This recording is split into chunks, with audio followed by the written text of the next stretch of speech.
નમસ્કાર વિદ્યાર્થી મિત્રો, આજે આપણે એક મહત્વના ટોપિકની ચર્ચા કરવાના છીએ. એનું નામ છે સમતલમાં અચળ પ્રવેગી ગતિના સમીકરણો. આ એક મોસ્ટ આઈએમપી થિયરી છે. આપણા માટે ખૂબ જ મહત્વની થિયરી તમે ગણી શકો છો. તો તમને આ નામ જાણીતું લાગશે કારણ કે ત્રીજા ચેપ્ટરની અંદર આપણે અચળ પ્રવેગી ગતિના સમીકરણો મેળવી ચૂકેલા છીએ. જો તમને યાદ હોય તો આપણે અચળ પ્રવેગી ગતિના સમીકરણો v = v0 + at મેળવ્યું હતું.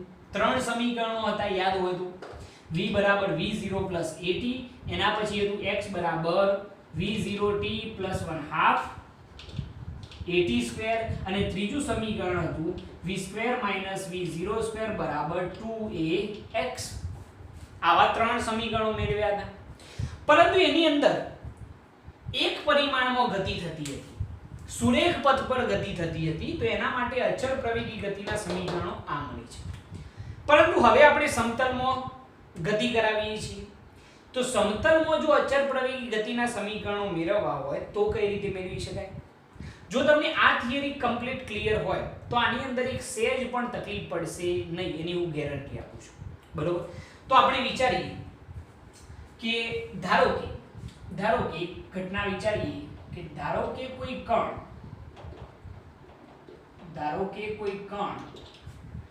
xy સમતલમાં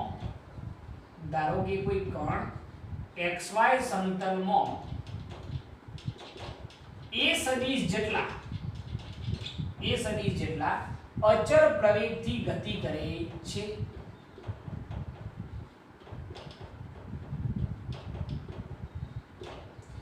મેં કહીઓ ઘટના વિચારી કે ધારો કે કોઈ કણ છે જે xy સમતલની અંદર a સદિશ જેટલા અચળ પ્રવેગથી ગતિ કરે છે. તો અહીંયા આગળ એ ઘટના આપણે બતાવીએ. સમજી લો કે એક xy સમતલ વિચારીએ.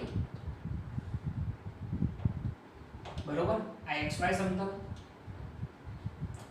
આની અંદર કોઈ એક કણ છે જે અચળ પ્રવેગ સાથે ગતિ કરે છે. સમજી લો કે અહીંયાથી ગતિની શરૂઆત કરે છે, આ રીતની એની ગતિ છે.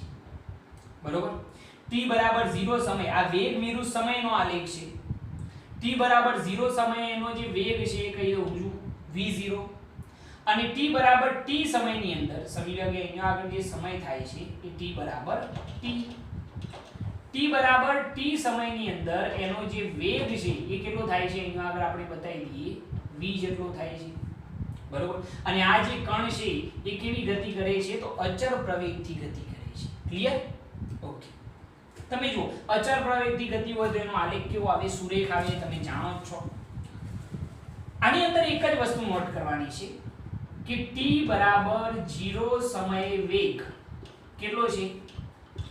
v0. t = 0 સમયે વેગ કેટલો? v0. અને t = t સમયે વેગ કેટલો થાય છે? v થાય છે. તમે જુઓ, t = t સમયે એનો વેગ કેટલો થયો? v. t = 0 સમયે વેગ કેટલો? v0. અને t = t સમયની અંદર વેગ કેટલો થયો? v થાય છે. ઓકે. હવે અહીંયા આગળ જે કણ ગતિ કરી રહ્યો છે એ કેવી ગતિ કરે છે? અચળ પ્રવેગથી.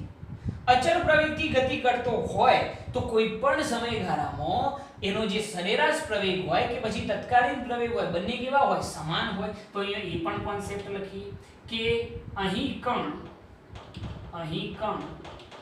અચળ પ્રવેગથી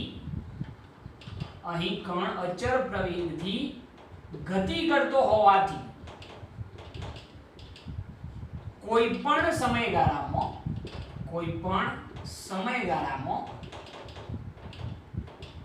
સરેરાશ પ્રવેગ અને તત્કાલીન પ્રવેગ કેવા હોય છે? સમાન હોય છે. આ કોન્સેપ્ટ પણ ઘણો મહત્વનો કે અહીંયા આગળ જે કણ છે તે અચળ પ્રવેગથી ગતિ કરે છે, જેના લીધે કોઈ પણ સમયગાળાની અંદર એનો સરેરાશ પ્રવેગ અને બીજો તત્કાલીન પ્રવેગ બંને કેવા હોય? સમાન હોય. તો અહીંયા આગળ જો આપણે તત્કાલીન પ્રવેગ શોધવો હોય તો તત્કાલીન પ્રવેગ એ સદિશ બરાબર વેગમાં થતો ફેરફાર ભાગ્યા શું આવે? સમયગાળો. હવે અહીંયા દરેક વસ્તુ સદિશ સ્વરૂપે બતાવવાની. બરોબર છે? દરેક વસ્તુ જે છે સદિશ સ્વરૂપે બતાવવાની છે. અહીંયા આગળ પણ વેગ જે છે એ આપણે કેવો બતાવવાનો? સદિશ. ઓકે, હવે જરા જુઓ કે તત્કાલીન પ્રવેગ a સદિશ બરાબર વેગમાં થતો ફેરફાર ભાગ્યા સમયગાળો. આકૃતિ ઉપરથી કહી શકશો કે વેગમાં કેટલો ફેરફાર થાય. t બરાબર 0 સમયે વેગ કેટલો v0, t બરાબર t સમયે વેગ કેટલો થયો v. તો વેગમાં થતો ફેરફાર જે છે એ આટલો થાય. કેટલો થાય? અંતિમ વેગ કેટલો v સદિશ માઈનસ v0 સદિશ, બરોબર. અંતિમ વેગ માઈનસ પ્રારંભિક વેગ. તો a સદિશ બરાબર વેગમાં થતો ફેરફાર v સદિશ માઈનસ v0 સદિશ અપન સમયમાં થતો ફેરફાર t માઈનસ 0. તો a સદિશ બરાબર v સદિશ માઈનસ v0 સદિશ અપન શું આવશે t, બરોબર. તો t બરાબર ની આ બાજુ આવે તો ગુણકમાં, તો અહીંયા આગળ શું થઈ જાય v સદિશ માઈનસ v0 સદિશ બરાબર a સદિશ t, બરોબર છે. તો v સદિશ બરાબર શું થઈ જાય, તો v સદિશ બરાબર v0 બરાબર ની આ બાજુ, તો v0 સદિશ પ્લસ a સદિશ t. આવું સૂત્ર મળે. જે સમીકરણ નંબર 1 છે ધ્યાનથી જો પેલાના જેવું જ આવ્યું. v બરાબર v0 પ્લસ at, પેલામાં પણ એ જ છે. જો v સદિશ બરાબર v0 સદિશ પ્લસ a સદિશ t, એના જેવું જ આવ્યું ભાઈ. ખાલી ફેરફાર શું થયો કે સાહેબ આમાં અદિશ હતું, અહીંયા સદિશ થયો, બીજો કોઈ ફેરફાર નથી. ક્લિયર? આટલી વસ્તુ સિમ્પલ છે કે તત્કાલીન પ્રવેગ ધ્યાનમાં લેવાનો. a સદિશ બરાબર ડેલ્ટા v સદિશ બાય ડેલ્ટા t, વેગમાં થતો ફેરફાર ભાગ્યા સમયગાળો. એટલે ભાઈ એટલી તો ખબર પડે વેગમાં આટલો ફેરફાર થાય v માઈનસ v0 અપન સમયમાં થતો ફેરફાર t થાય. તો v માઈનસ v0 બરાબર at થઈ જાય. તો v સદિશ બરાબર v0 સદિશ પ્લસ a સદિશ t. ક્લિયર? Okay, perfect. હવે જરા જુઓ કે હવે આપણે બીજું સમીકરણ તારવવાનું છે. તો એના માટે આપણે વિચારીએ કે ધારો કે t બરાબર 0 સમય કણનો સ્થાન સદિશ કયો છે r0 સદિશ. t બરાબર 0 સમય કણનો સ્થાન સદિશ કેટલો છે r0 સદિશ. અને t બરાબર t સમય કણનો જો સ્થાન સદિશ કેવો હોય તો એ આપણે કહી દઈએ કેટલો છે r સદિશ, બરોબર. t બરાબર 0 સમય કણનો સ્થાન સદિશ કેટલો r0 સદિશ અને t બરાબર t સમય કણનો સ્થાન સદિશ કેટલો r સદિશ. તો એના ઉપરથી અહીંયા આગળ આપણે સરેરાશ વેગ શોધવો હોય તો સરેરાશ વેગ બરાબર કેવો હોય તો પ્રારંભિક વેગ કેટલો v0 પ્લસ અંતિમ વેગ કેટલો v ભાગે કેટલા કરવાના 2. સરેરાશ વેગનો મતલબ તો એ જ થાય ને ભાઈ કે બંને વેગોનો સરવાળો ભાગે વેગોની સંખ્યા. તો આટલી વસ્તુ પહેલા ધ્યાનમાં લો કે t બરાબર 0 સમયે કણનો સ્થાન સદિશ કેટલો વિચાર્યો મેં r0 સદિશ અને t બરાબર t સમયે કણનો સ્થાન સદિશ કેટલો r સદિશ. તો સ્થાનાંતર તમે ઈઝીલી કહી શકો. અંતિમ સ્થાન સદિશ કયો r સદિશ, પ્રારંભિક કેટલો r0 સદિશ. તો r r0 શું થઈ જાય સ્થાનાંતર. હવે જરા જોજો કે તમે સરેરાશ વેગનું એક સૂત્ર ભણ્યા હતા. સરેરાશ વેગ બરાબર શું થાય સ્થાનાંતર ભાગ્યા શું થાય સમયગાળો. તો તમે કહી શકશો કે સ્થાનાંતર બરાબર સૂત્ર શું થાય? સ્થાનાંતર બરાબર સૂત્ર શું થાય સરેરાશ વેગ ગુણ્યા શું થઈ જાય સમય. જરા જોજો સૌથી મહત્વની વસ્તુ બીજા સમીકરણ માટે મેં ધારણા કરી કે ધારો કે t બરાબર 0 સમય સ્થાન સદિશ કેટલો r0 સદિશ, t બરાબર t સમય સ્થાન સદિશ કેટલો r સદિશ. સરેરાશ વેગ તો આપણે બંને વેગોનો સરવાળો ભાગ્યા વેગોની શું થાય સંખ્યા. હવે આ સૂત્ર યુઝ કરવાનું છે.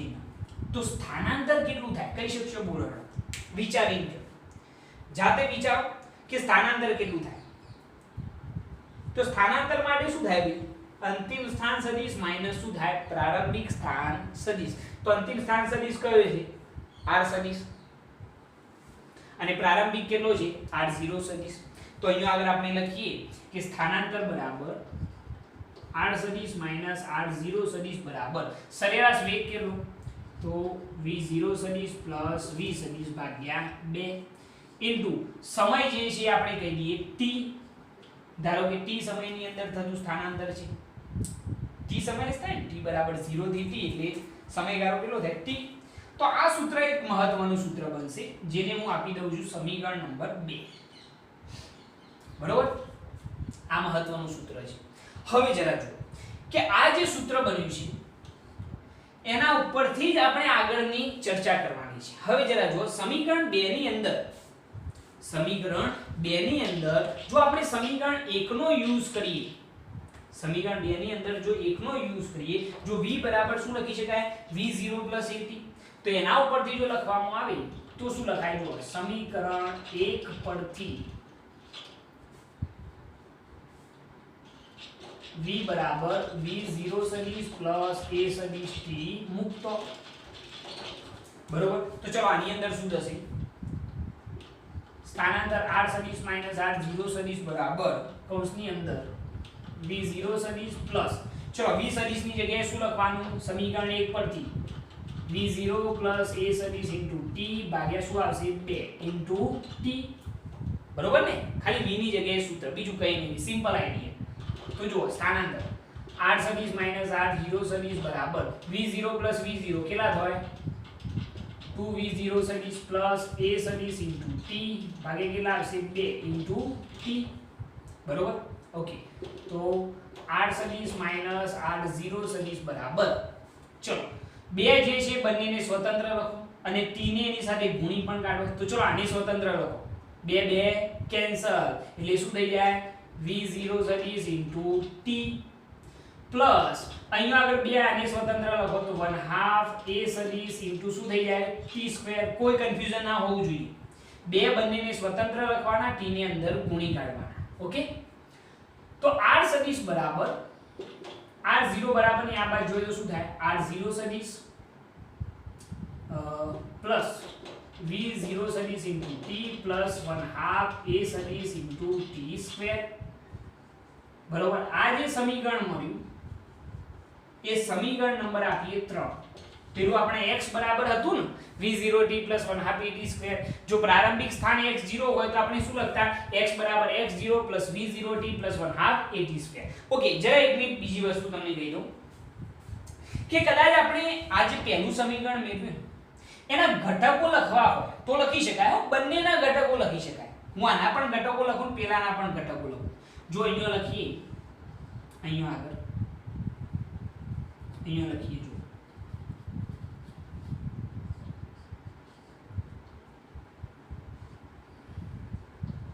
ઘટક સ્વરૂપે જો આપણે લખવું હોય તો શું લખાય, ચલો x ઘટક તો શું લખાય vx સદિશ બરાબર v0 x સદિશ પ્લસ ax સદિશ ઇન્ટુ શું આવે t. આ x અક્ષની સાપેક્ષે થઈ ગયું, ખબર પડી ને. vx બરાબર x અક્ષની સાપેક્ષે પ્રારંભિક વેગ શું લખાય v0x plus ax into t. એ રીતે y અક્ષની સાપેક્ષે vy બરાબર v0y plus ay into t. લખાય, બિલકુલ લખાય. આ ઘટક સ્વરૂપે લખ્યું, તો આને પણ સાહેબ ઘટક સ્વરૂપે લખી શકાય. જો આપણે ઘટક સ્વરૂપે લખીએ તો શું લખાય જરા જોજો. સમજી લો કે x અક્ષની સાપેક્ષે લખતા હોય તો rx લખો, અહીંયા આગળ r0x લખો, અહીંયા v0x * t + 1/2 ax * t square લખો, કોઈ પ્રોબ્લેમ નહીં. પરંતુ આને સીધો x કહી દઈએ તો એ ચાલશે. તો x બરાબર અહીંયા લખીએ x0. બરોબર, અહીંયા સ્થાનાંતર છે એટલા માટે આપણે ઉપર સદિશ લખવું હોય તો લખી શકીએ છીએ, એમાં કોઈ પ્રોબ્લેમ નથી. બરોબર, તમારે લખવું હોય તો જે લખો તો એ ચાલશે. x બરાબર x0 plus v0x * t plus 1/2 ax into શું આવશે t સ્ક્વેર. આ x અક્ષની સાપેક્ષે ઘટક થઈ ગયું.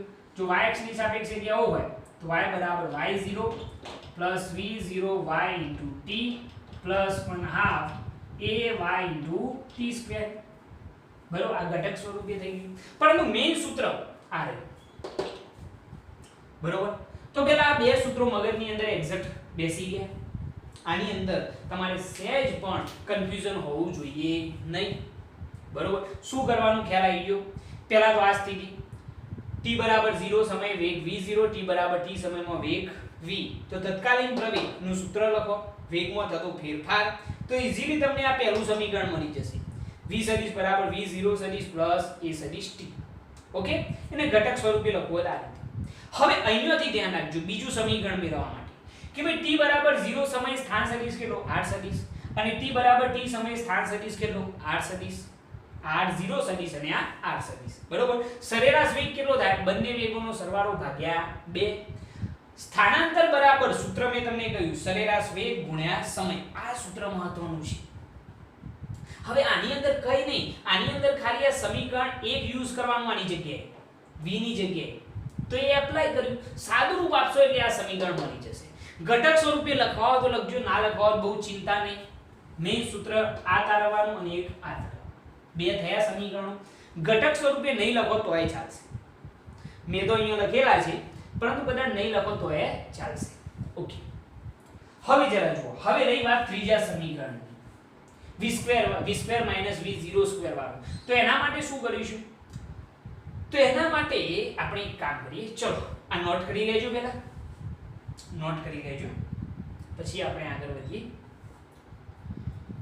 ઓકે બરોબર. હવે જરા જુઓ, કાઢી નાખીએ. ઓકે જવા દઈએ. હવે જરા જુઓ, હવે આપણે ત્રીજું સમીકરણ તારવીએ જે અહીંયા આગળ હતું. તો ત્રીજા સમીકરણ માટે આપણે સમીકરણ 2 નો જ યુઝ કરવાનો છે. તો સમીકરણ 2 પરથી જો લખવું હોય તો સમીકરણ 2 આપણે શું મેળવ્યું હતું? સ્થાનાંતર r સદિશ માઈનસ r0 સદિશ બરાબર v0 સદિશ પ્લસ v સદિશ ભાગ્યા 2 ઇન્ટુ શું આવે છે? ઓકે, આવું સૂત્ર હતું. હવે સમીકરણ 1 પરથી જો t નું સૂત્ર બનાવવું હોય તો શું બને? સમીકરણ 1 પરથી t નું સૂત્ર મૂકો. ચલો સમીકરણ 1 પરથી t નું સૂત્ર ઉપરથી યાદ કરો, અથવા તો આ v0 બરાબર ની આ બાજુ એટલે આ સ્ટેપ આવી ગયું. તો t બરાબર શું થાય? v - v0 / a.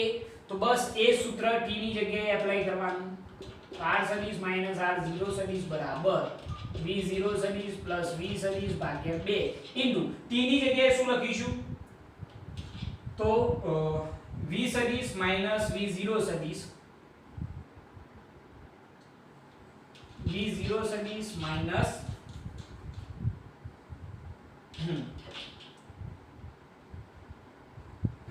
v સદિશ માઈનસ v0 સદિશ ભાગ્યા શું થઈ જશે? a સદિશ થશે ને ભાઈ. t નું સૂત્ર બનાવો. ભાઈ આ સરેરાશ વેગમાં કદાચ એવું લાગે કે સાહેબ આ આગળ જે સરવાળામાં તમે ક્રમનો નિયમ એપ્લાય કરી શકો તો આ રીતે લખી શકાય કે નહીં? બિલકુલ લખી શકાય. બરોબર. આ v0 પ્લસ v લખો કે v સદિશ પ્લસ v0 સદિશ લખો, બંનેનો મતલબ તો એક જ છે ભાઈ. સરેરાશ વેગની અંદર તમે શું કરી શકો? ક્રમનો નિયમ એપ્લાય કરી શકો છો, એમાં કોઈ પ્રોબ્લેમ છે નહીં. ખાલી શું કરવાનું? સમીકરણ 2 જે છે એની અંદર t નું સૂત્ર સમીકરણ 1 પરથી તમારે લખવાનું રહેશે. જો આ સૂત્ર લખીએ તો એક આઈડિયા ક્લિયર થાય. સાહેબ આ બંને વચ્ચે ડોટ પ્રોડક્ટ છે. સદિશનો સદિશ સાથેનો ડોટ ગુણાકાર, જવાબ શું આવે? અદિશ આવશે. તો અહીંયા આગળ આપણે લખીએ કે r સદિશ માઈનસ r0 સદિશ બરાબર આ કોનું વિસ્તરણ છે ભાઈ? જરા યાદ કરો. a પ્લસ b અને બીજું સ્ટેપ હોય a માઈનસ b. તો આપણે શું લખતા? a² minus b². આનું વિસ્તરણ આ થાય કે ના થાય? તો અહીંયા આગળ સેમ પ્રોસીજર v² માઈનસ શું થઈ જાય? v0² અપન શું થઈ જશે? 2a સદિશ થઈ જાય કે ના થઈ જાય? v² માઈનસ v0² અપન 2a સદિશ. આ a પ્લસ b, આ a માઈનસ b, તો આ સ્ટેપ થઈ જાય v² માઈનસ v0² અપન 2a સદિશ. તો જો v² માઈનસ v0² બરાબર, ચલો 2a સદિશ બરાબર ની આ બાજુ તો ગુણાકારમાં જતા રહો. r સદિશ માઈનસ શું થઈ જાય? r0 સદિશ. આ જે સમીકરણ બન્યું એ સમીકરણ નંબર કયો આવ્યો? 3 4 આવ્યો જે આવ્યો એ સમીકરણ નંબર 4. તો આ ત્રીજું મહત્વનું સમીકરણ છે. આપણે 3 સમીકરણો તારવ્યા. કયા ગયા? પહેલું સમીકરણ કયું તારવ્યું? v સદિશ બરાબર v0 સદિશ પ્લસ a સદિશ t. આ રહ્યું જોઈએ તો બરોબર. બીજું સમીકરણ શું તારવ્યું? r સદિશ બરાબર r0 સદિશ પ્લસ v0 સદિશ * t પ્લસ 1/2 a સદિશ * t². આ બીજું સમીકરણ હતું. અને ત્રીજું સમીકરણ આપણે મેળવ્યું v² માઈનસ v0² બરાબર 2a સદિશ r સદિશ માઈનસ r0 સદિશ પેલાના જેવું જ છે બે v² - v02 બરાબર 2ax x જે તો એ સ્થાનાંતર છે આ પણ શું છે સ્થાનાંતર છે r - r0 બરોબર તો આ ત્રણ સમીકરણો આ રીતે તમે તારવી શકો છો આ નોટ કરી લેજો બરોબર પહેલો બે સમીકરણ થઈ ગયો હવે ત્રીજાની અંદર ખાલી શું કરવાનું ખ્યાલ આવી ગયો ને સમીકરણ 2 પરથી આ લખ્યું જસ્ટ ખાલી t ની કિંમત સમીકરણ 1 પરથી લખી કાઢવાની અને સાદુરૂપ આપી દો એટલે તરત જ આ સમીકરણ મળી જશે મોસ્ટ આઈએમપી થિયરી છે અને એકદમ સરળ છે તમારા માટે રમતની વાત થશે બરોબર પરંતુ આના માટે તમારો કોન્સેપ્ટ જસ્ટ ખાલી ક્લિયર હોવો જોઈએ ફટાફટ આને નોટ કરી લો બહુ મહત્વની થિયરી છે ઓકે હવે આપણે એક દાખલો જોઈએ ઉદાહરણ 4.4 ઉદાહરણ 4.4 એની અંદર શું કહ્યું છે જરા જોજો એનસીઈઆરટી ની અંદર કોઈ કણનું સ્થાન r સદિશ બરાબર કોઈ કણનું સ્થાન સદિશ આપણને આપેલું છે r સદિશ બરાબર 3t * i caret 3t * i caret plus 2t² * j caret 2t² * j caret plus 5 caret આ રીતનું સ્થાન સદિશ આપેલો છે વડે અપાય છે જો t સેકન્ડમાં છે સહગુણકોના એકમો એવી રીતે છે કે જેથી r સદિશ મીટરમાં છે r સદિશ કેવો છે મીટરમાં અને t જે છે અહીંયા આગળ એ આપણને શું કહેલું છે સેકન્ડમાં છે ઓકે તો બે ક્વેશ્ચન આપણને કરેલા છે પહેલો ક્વેશ્ચન કે કણના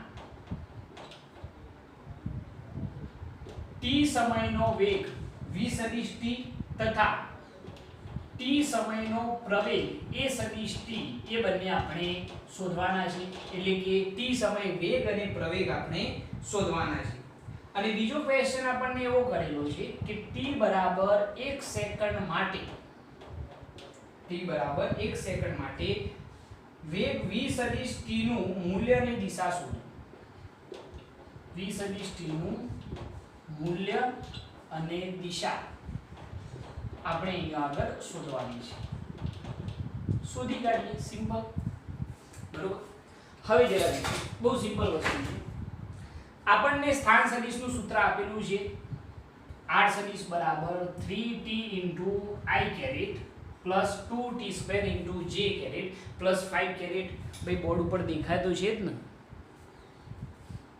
હા દેખાય તો છે જ ઓકે હવે જરા જુઓ સ્થાન સદિશનું સૂત્ર આપેલું છે અને એમ કહ્યું છે કે કણના વેગ તથા પ્રવેગ આપણે શોધવાના છે t સમયનો વેગ તથા t સમયનો પ્રવેગ આપણે શોધવાનો તો ઈઝી છે મેં તમને સમજાવેલું છે ભાઈ કે સ્થાનનું અહીંયા આગળ સ્થાન સદિશનું સમજવાનું સ્થાનનું જો સમયની સાપેક્ષે વિકલન કરીએ તો શું મળે વેગ અને વેગનું જો સમયની સાપેક્ષે વિકલન કરીએ તો શું મળે પ્રવેગ મળે સિમ્પલ આઈડિયા તો સ્થાન સદિશ આપેલો છે સમયની સાપેક્ષે વિકલન કરીએ તો વેગ મળી જશે અને વેગનું જો સમયની સાપેક્ષે વિકલન કરીશું તો પ્રવેગ મળી જશે ઓકે તો પહેલા ક્વેશ્ચનનો જવાબ આપીએ તો r સદિશ બરાબર 3t * i caret plus 2t² * j caret plus 5k caret બરોબર હવે ચલો વેગ શોધીએ તો વેગ v સદિશ બરાબર સ્થાનનું સમયની સાપેક્ષે શું કરવાનું વિકલન સ્થાન સદિશનું સમયની સાપેક્ષે વિકલન તો વેગ v સદિશ બરાબર d/dt ચલો r સદિશની જગ્યાએ શું લખાય 3t * i caret plus 2t² * j caret plus 5k caret બરોબર હવે ભાઈ વિકલન તો તમને બધાને ભાવે જ છે યાદ છે મેં તમને શીખવાડેલું છે તો વેગ v સદિશ બરાબર ચલો 3t * i કેરેટ નું સમયની સાપેક્ષે વિકલન i કેરેટ ને ભૂલી જો એ એમ ના એમ રહેશે તો 3 * t 3 તો અચળ અને સમયની સાપેક્ષે વિકલન 1 થઈ જાય એટલે અહીંયા જવાબ શું આવશે 3 * i કેરેટ ખબર પડી ને ભાઈ 3 અચળ સમયની સાપેક્ષે વિકલન 1 થઈ જાય તો 3 * i કેરેટ પ્લસ અહીંયા શું થશે તો અહીંયા આગળ 2t² * j કેરેટ તો બે જે છે એ ઘાત કહેવાય છે ગુણકમાં એટલે કેટલા થઈ જાય 4t * j કેરેટ એટલે ભાઈ યાદ છે ને ઘાત ગુણકમાં આવે ઘાતમાં 1 નો ઘટાડો તો 2 દુ કેટલા થઈ જાય 4 2 - 1 એટલે કેટલી ઘાત આવે 1 તો 4t j caret plus 5 k caret. હવે 5 અચળ સંખ્યા છે, k કેરેટ તો એની દિશા બતાવે છે, તો અચળ સંખ્યાનું સમયની સાપેક્ષે વિકલન કેટલું થઈ જાય? 0 થઈ જાય, જે તમે જાણો છો. તો વેગ v સદિશ બરાબર આપણને સૂત્ર મળશે 3 i caret plus 4t j caret. Clear? Okay, આ વેગ v સદિશ આપણને મળ્યો. બરોબર, t સમયનો વેગ તમે આને કહી શકો છો. તમારે કહેવું હોય તો તમે t સમયનો વેગ v સદિશ t 3 i caret plus 4t j caret આવું પણ લખી શકો છો. ઓકે, હવે જરા જો, તો વેગ તો મળી ગયો. હવે શોધવાનો છે પ્રવેગ. તો પ્રવેગ માટે શું કરીશું? તો મેં તમને કહેલું છે કે a સદિશ બરાબર વેગનું સમયની સાપેક્ષે શું કરવાનું? વિકલન. બરોબર, તો એક્સેલરેશન પ્રવેગ a સદિશ is equal to d by dt. ભાઈ v સદિશ ક્યાંથી લખવાનું? આ રહ્યું, દેખાય છે ભાઈ? અહીંયાથી લખવાનું. જે તમે વેગ મેળવ્યો છે તો શું મેળવ્યો છે? તો 3 i caret plus 4t j caret. શું થશે જરા વિચારીને કહો. ચલો 3 i કેરેટ નું સમયની સાપેક્ષે વિકલન શું થાય ભાઈ? i કેરેટ શું દર્શાવે? દિશા, એટલે તો ગણવાનું નહીં. ચલો 3 કેવી સંખ્યા? અચળ સંખ્યા. એની સાથે સમય નથી તો અચળ સંખ્યાનું સમયની સાપેક્ષે વિકલન કેટલું? 0. પ્લસ ચલો આનું શું થાય? આની જોડે સમય છે તો 4 અચળ અને સમયનું સમયની સાપેક્ષે વિકલન 1 થઈ જાય, તો 4 શું થઈ જાય? j caret. તો a સદિશ t એટલે કે t સમયનો પ્રવેગ કેટલો મળે છે? 4j કેરેટ મીટર પર સેકન્ડનો સ્ક્વેર. આટલો થાય કે ના થાય પ્રવેગ? બરોબર, આ જે આવશે એ શું આવશે? મીટર પર સેકન્ડ આવશે. બરોબર, વેગ છે એટલા માટે અને પેલો પ્રવેગ છે. ઓકે, તો આપણે વેગ અને પ્રવેગ બંને મેળવી લીધા છે. આપણા માટે આ કામ બહુ સરળ હતું. ખાલી શું કરવાનું છે એ ખ્યાલ આવી ગયો તમને? તમને જે સ્થાન સદિશનું સૂત્ર આપ્યું છે એના ઉપરથી વેગ ઈઝીલી મળી જાય. કઈ રીતે? તો વેગ v સદિશ બરાબર સ્થાનનું સમયની સાપેક્ષે વિકલન. અહીંયા સ્થાન સદિશનું સમયની સાપેક્ષે વિકલન, તો dr સદિશ બાય dt, તો d બાય dt r સદિશની જગ્યાએ આ સૂત્ર. વિકલન થવું જોઈએ. આનું શું થાય? તો 3 i કેરેટ સમયનું સમયની સાપેક્ષે વિકલન 1 થઈ જાય. અહીંયા શું થાય? ઘાત ગુણકમાં ઘાતમાં 1 નો ઘટાડો, તો 2 દુ કેટલા થઈ ગયો? 4t j caret. અને આનું કેટલું થાય? 0. તો આ થઈ ગયો v સદિશ. તો v સદિશ બરાબર તમે અહીંયા ડાયરેક્ટ જ લખજો, આ v સદિશ t અથવા આ રીતે લખશો તો પણ ચાલશે. v સદિશ બરાબર 3 i caret plus 4t j caret. t સમયનો વેગ છે એટલે મેં એને નીચે પણ અહીંયા દર્શાવેલા છે. એના જ વસ્તુ 3i caret plus 4t j caret. હવે પ્રવેગ શોધવો હોય તો વેગનું સમયની સાપેક્ષે વિકલન કરવાનું. આ રહ્યો વેગ, એનું સમયની સાપેક્ષે વિકલન કરી દો, તો dv સદિશ બાય dt, તો d બાય dt v સદિશની જગ્યાએ આ સૂત્ર. હવે આનું વિકલન કેટલું થાય? 0 જ થાય ભાઈ, સિમ્પલ. અને આનું શું થાય? તો 4 અચળ સમયનું સમયની સાપેક્ષે વિકલન 1 થઈ જાય, તો 4 j કેરેટ મીટર પર સેકન્ડનો સ્ક્વેર. થઈ ગયો પ્રવેગ. ઓકે, હવે જરા જુઓ કે અહીંયા આગળ આપણે બીજો ક્વેશ્ચન જોઈએ. તો બીજા ક્વેશ્ચનની અંદર શું કહ્યું છે? t બરાબર 1 સેકન્ડ માટે વેગનું મૂલ્ય અને દિશા શોધો. t બરાબર 1 સેકન્ડ માટે v સદિશ t નું મૂલ્ય અને દિશા આપણે અહીંયા શોધવાની છે. શોધી કાઢીએ. તો ચલો v સદિશ t બરાબર આપણે શું મેળવેલા છે? લખી કાઢો. આ રહ્યા શું છે? 3 i caret plus 4t j caret. હવે જરા જુઓ કે v સદિશ t બરાબર કેટલા લખવાના? 1 સેકન્ડ નહીં લખો તોય ચાલશે. તો v સદિશ બરાબર 3 i કેરેટ પ્લસ 4 t ની જગ્યાએ કેટલા લખવાના? 1 j કેરેટ. તો v સદિશ બરાબર 3 i caret plus 4 j caret. આ થઈ ગયું v સદિશ. બરાબર, એનું મૂલ્ય શોધવાનું છે. તો મૂલ્ય શોધીએ તો v બરાબર અંડર રૂટ, યાદ કરો vx નો સ્ક્વેર વત્તા vy નો સ્ક્વેર. તો vx કેટલા છે? 3 નો સ્ક્વેર વત્તા 4 નો સ્ક્વેર. એટલે આ રીતે લખતા હતા ને, આ v સદિશનું મૂલ્ય શોધવું હોય તો vx નો સ્ક્વેર પ્લસ vy નો સ્ક્વેર. યાદ છે? તો વેગનું મૂલ્ય v બરાબર vx બરાબર કેટલા 3 નો સ્ક્વેર વત્તા 4 નો સ્ક્વેર, તો વેગ v બરાબર √3 નો વર્ગ 9 4 નો વર્ગ 16 16 ને 9 25, તો વેગ v બરાબર 5 મીટર પર સેકન્ડ. તો આ વેગનું મૂલ્ય થઈ ગયું, બરોબર. અને રહી વાત હવે એની દિશાની, તો tan θ બરાબર શું લખતા આપણે y ઘટક અપન શું લખતા x ઘટક, બરોબર. તો tan θ બરાબર ચલો vy અહીંયા આવી જશે ને, ના આવે તો ઉપર લખીએ, કશી ચિંતા નહીં. ચલો અહીંયાથી ઉપર જોજો, બરોબર. દિશા શોધવા માટે શું કરીશું, tan θ બરાબર vy અપન vx, ખબર પડી ને, y ઘટક અપન શું આવશે x ઘટક, અહીંયા બાજુ લખું છું y ઘટક અને અહીંયા શું આવે છે x ઘટક, બરોબર. તો tan θ બરાબર ચલો y ઘટક કેટલું, y ઘટક કેટલું 4 અને x ઘટક કેટલો છે 3, તો tan θ બરાબર 4/3 કરજો ભાઈ, કેટલા થાય છે 4/3 કરજો, કેટલા થાય છે ચેક કરજો ભાઈ. મારી જોડે કેલ્ક્યુલેટર મોબાઈલ ભરાયેલો છે તો આપણે જોઈ લઈએ. 1.33 કેટલા થશે 1.33, તો થીટા બરાબર ટેન્જેન્ટ જોઈ લેવાનો, tan ઇન્વર્સ 1.33. નેચરલ ટેન્જેન્ટ જોશો તો આની જે કિંમત છે એ તમને લગભગ મળશે 53 ડિગ્રી, બરોબર. તો એની જે દિશા છે એ x અક્ષ સાથે કેટલા ડિગ્રીના કોણે હશે 53 ડિગ્રીના કોણે હશે, બરોબર. તો અહીંયા આગળ આપણે એમ લખી શકીએ કે x અક્ષ સાથે 53 ડિગ્રીનો ખૂણો બનાવે છે, બરોબર.